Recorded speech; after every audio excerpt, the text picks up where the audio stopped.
Bonjour à tous. Me revoilà, enfin, pour vous faire une nouvelle vidéo. Ça fait un moment que vous ne m'avez pas vu sur cette chaîne. J'ai eu énormément de boulot cet été, beaucoup. J'ai décidé de travailler tout l'été. Et donc, j'ai eu affaire à pas mal de travail, notamment de rupture sentimentale, de thérapie de couple, beaucoup. Entre autres, on va dire que c'était la majeure partie. Et puis là, depuis la rentrée, des enfants qui sont anxieux, qui développent des phobies scolaires, qui sont vraiment pas bien. Bon, bref, beaucoup de travail. Bref, je reviens vers vous pour vous parler d'un concept qui va vous être utile. Moi, en tout cas, il m'a choqué et je tenais à vous le partager. Donc, je suis Tiffany Dulost, psychologue, clinicienne, thérapeute, EMDR, passionnée par mon métier, par les relations humaines, par la philosophie, par plein de choses en fait. Voilà. Donc, je vous explique un petit peu ce concept qui est la fenêtre d'Overton. Soyez prêts et restez jusqu'au bout de cette vidéo. Franchement, je vous le conseille. Pour comprendre le concept qui vous expliquera ce que vous êtes en train de subir de notre société perverse et qu'il faut peut-être que vous y réfléchissiez pour ne pas subir votre vie, mais être au contraire acteur pleinement, en toute confiance, avec vos valeurs dans votre vie et pas vous faire manipuler. La fenêtre d'Overton. Alors, comment vous expliquer ça? Overton, c'est un politologue qui est américain et qui a découvert ce concept-là. Et il explique dans ce concept-là comment on peut passer d'une idée qui est complètement impensable, voire radicale, à devenir une loi votée, c'est-à-dire populaire et votée. Je vais vous prendre un exemple, c'est celui qui est le plus cité. Donc, si vous avez vu d'autres exemples sur ce concept-là, je vais le reprendre à ma manière, mais je vais vous l'expliquer, pour vous expliquer le processus. Donc,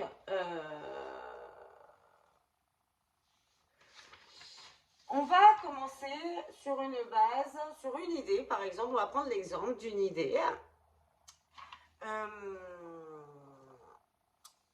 où on va, par exemple, à un moment donné, je crois que c'est le politicien, c'est un politicien, c'est Macron qui dit, c'est une idée, je ne baisse pas le niveau de retraite, je le maintiendrai, d'accord? Je maintiendrai le niveau des retraites.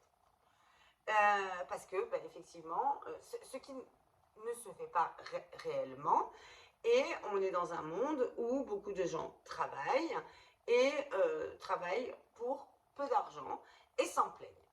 Et un jour, il y a une personne qui, excusez-moi, il faut que je vous l'explique bien, mais j'ai pas le mot. Il y a une personne, un politicien, je ne vais pas vous dire lequel par contre, qui a donné une idée, qui a semé une graine dans la tête de pas mal de personnes, au départ de très peu de personnes, mais il a commencé à semer sa graine. En fait, il va dire, la retraite à 60 ans, vous la prenez. Puis, à 80 ans, si vous êtes encore en vie, vous êtes remercié. C'est la phase 1 d'une idée impensable. Vous avez compris ce que ça veut dire remercier? Est-ce que vous avez compris ce que ça veut dire?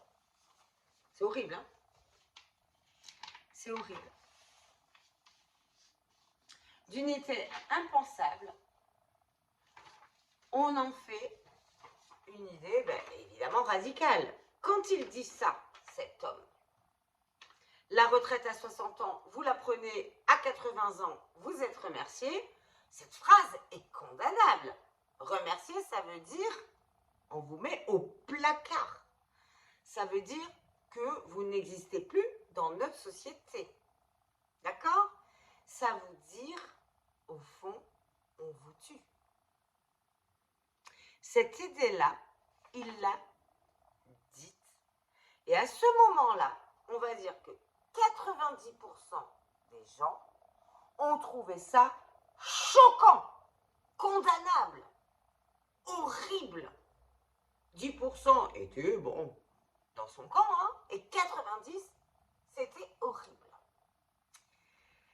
Mais la personne a commencé à planter une graine dans la tête des gens qui travaillaient, qui trouvaient que leur niveau de vie n'était pas assez élevé. Ma foi, les retraites coûtaient cher. Que pour nos métiers, on ne gagne pas beaucoup. Et effectivement, c'est à cause des retraites. Donc,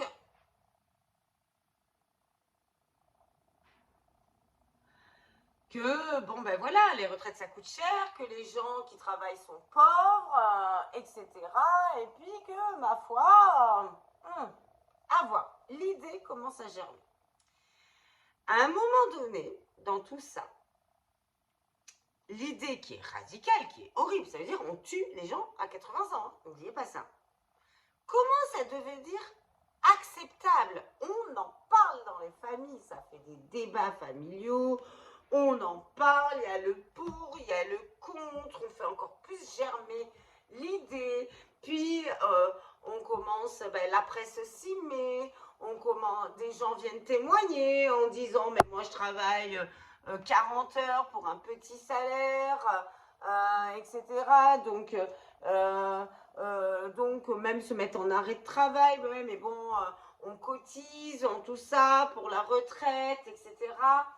Il y a un vocabulaire un peu pseudo-scientifique qui se met en place, qui va dire que ce n'est pas une mise à mort en fait, c'est juste une libération de ces personnes qui sont isolées, qui n'ont plus de famille, qui se sentent inutiles dans ce monde. Laissons la place à la nouvelle génération. On commence à parler comme ça. Les gens débattent même avec leurs parents ou grands-parents qui arrivent à cet âge-là. On commence à semer cette graine, même dans les gens qui approchent les 80 ans. On commence à la semer progressivement.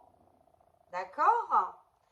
Cette fenêtre-là d'Overton continue, donc du coup, à se déplacer et on va arriver à de l'acceptable au raisonnable, phase 3.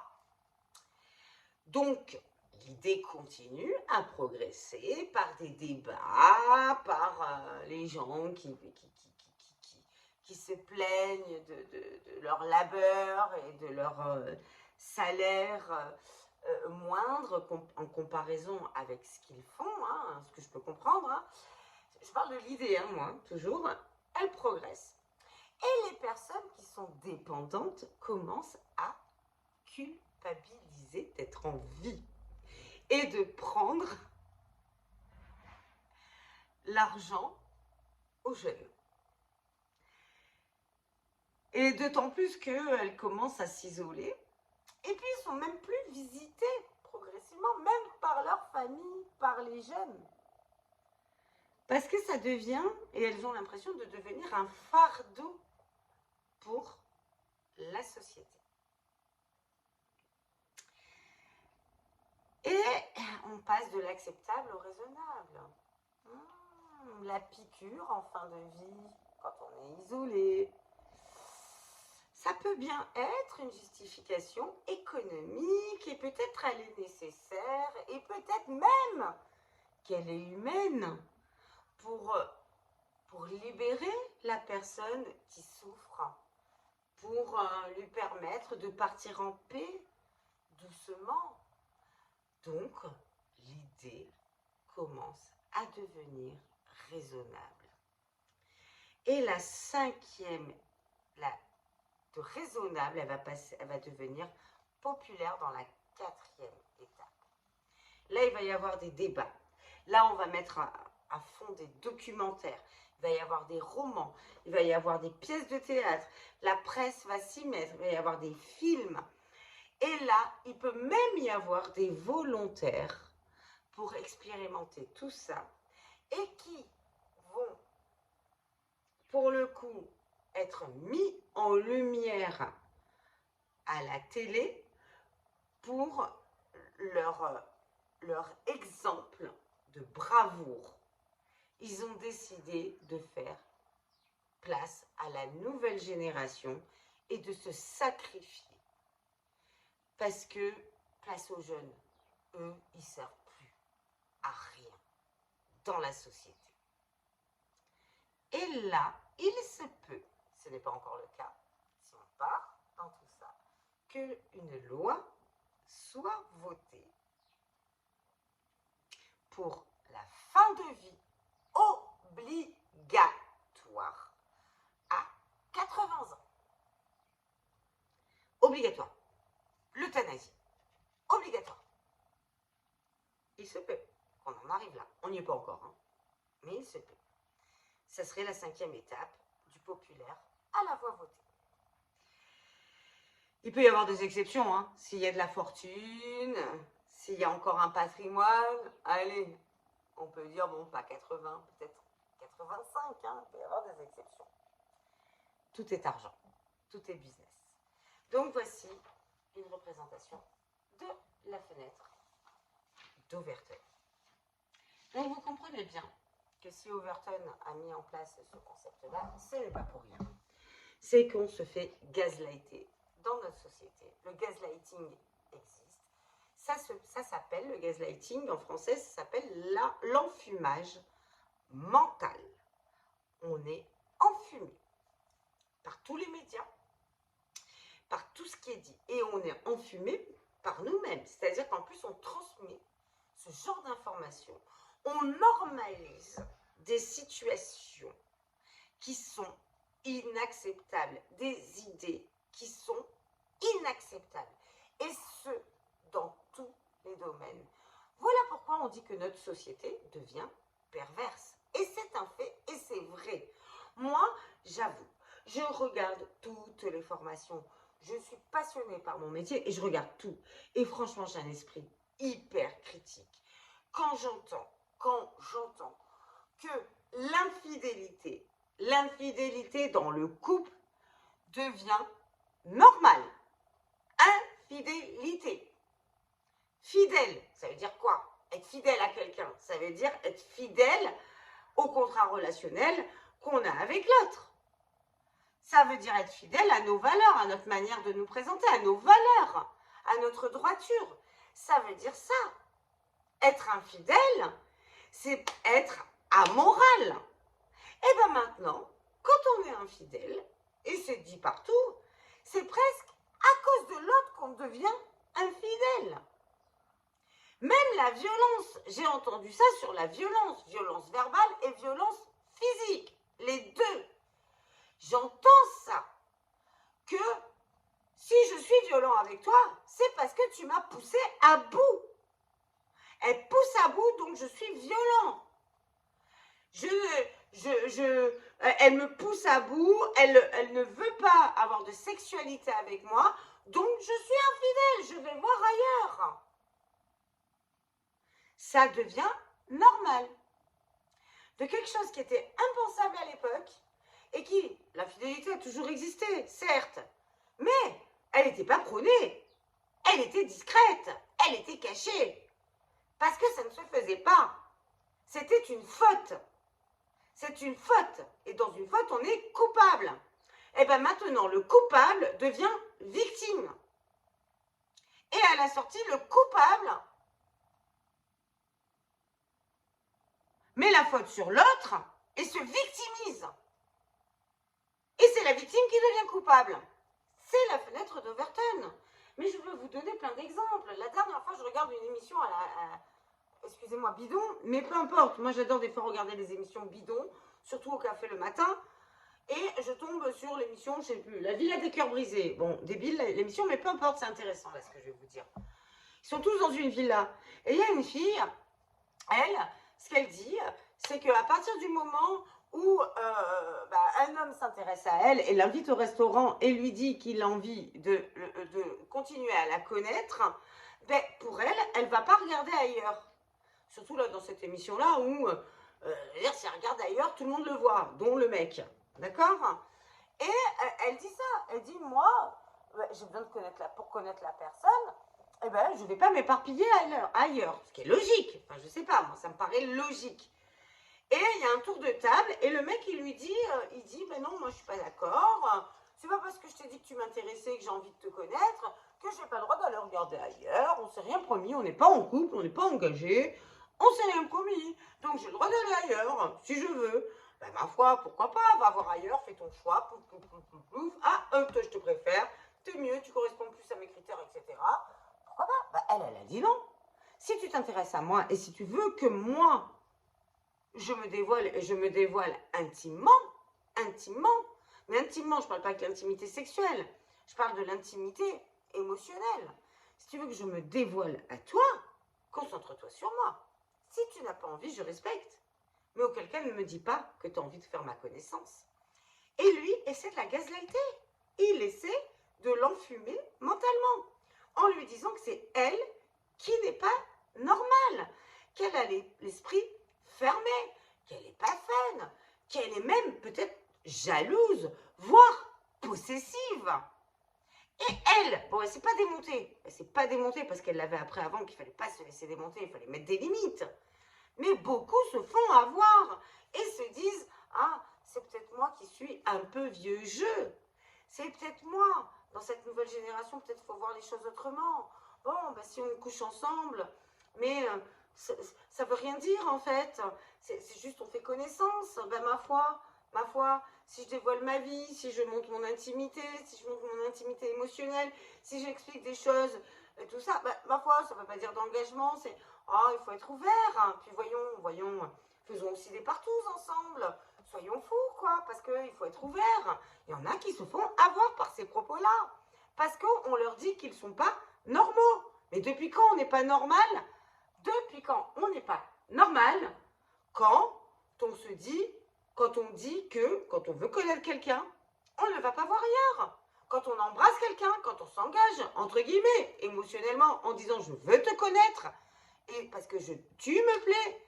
Mais à quel moment on doit aller voir ailleurs? À quel moment? À quel moment ça serait normal? La dernière fois, j'ai une patiente qui me dit, un jour, j'étais avec un ami, mais il n'y avait rien entre nous. Lui, il ne voulait pas s'engager dans une relation, c'est ce qu'il m'avait dit, donc on est restés amis.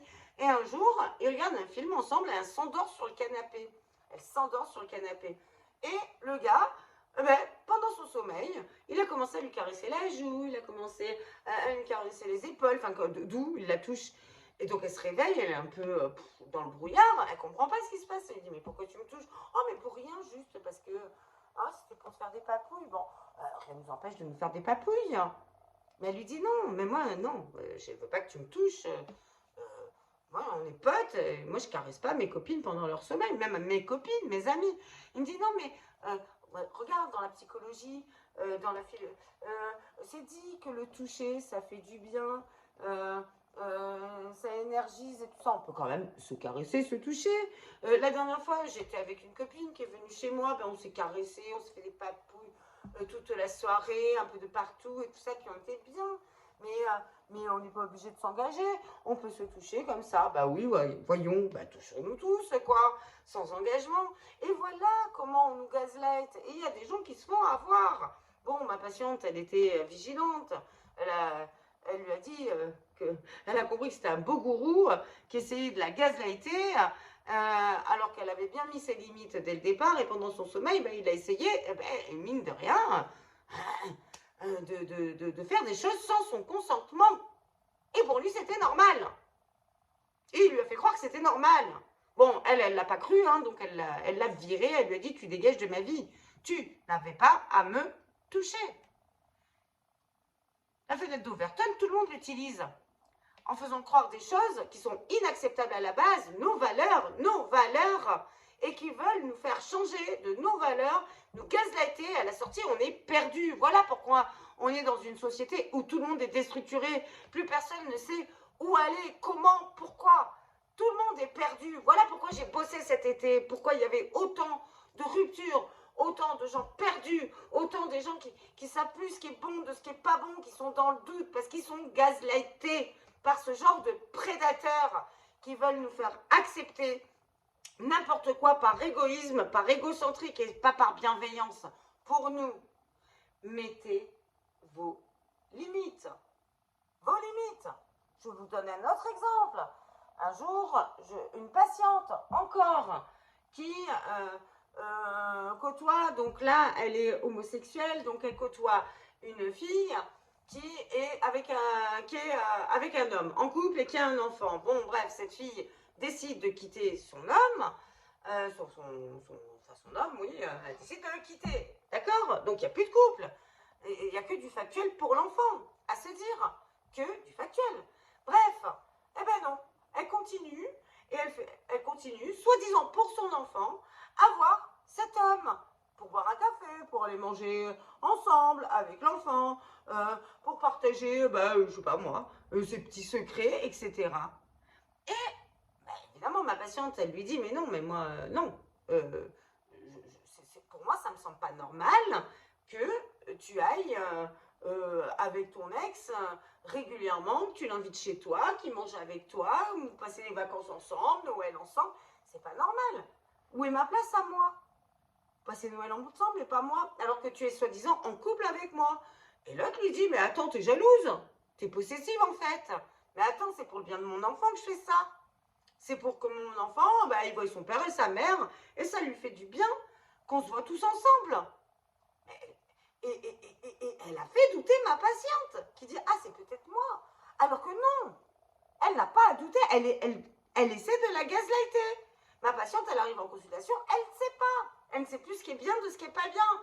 Ben non, quand on est en couple, on est en couple. Quand on décide de se séparer, il n'y a plus de couple. Donc, il n'y a plus à avoir de relation émotionnelle. On reste dans le factuel. Dans le factuel. L'émotionnel, non quoi. Et si on est en couple avec quelqu'un d'autre, on s'occupe émotionnellement de notre relation émotionnelle. Enfin, on s'occupe de l'autre dans la relation émotionnelle, mais pas de plusieurs. Autrement, on est dans le polyamour, tout simplement.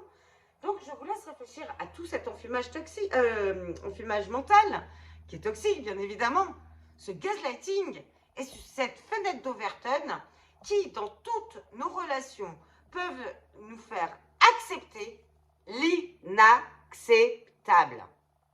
Ne doutez pas de vous, de vos valeurs dans vos relations. Soyez bien au clair avec vos valeurs. Et si quelqu'un vient y toucher et vous faire croire que vos valeurs ne sont pas normales, lâchez ça. Lâchez la relation. C'est du gaslighting, c'est de la manipulation, c'est de l'enfumage mental et vous allez vous y perdre. Je vous laisse réfléchir à tout ça. Si vous avez aimé cette vidéo, franchement, likez. Partagez, partagez, partagez. C'est un concept, franchement, qui mérite d'être connu. Commentez. Vous avez le droit de donner vos exemples aussi. Ça me ferait plaisir que vous partagiez vos exemples de vie qui correspondent à ça. Et si vous me voyez pour la première fois et que vous avez aimé cette vidéo, abonnez-vous. Sachez que j'en ai plein d'autres sur plein d'autres sujets. Abonnez-vous. En tout cas, je vous embrasse très, très, très fort. Et je vous fais des gros bisous. Bisous, bisous. Bisous.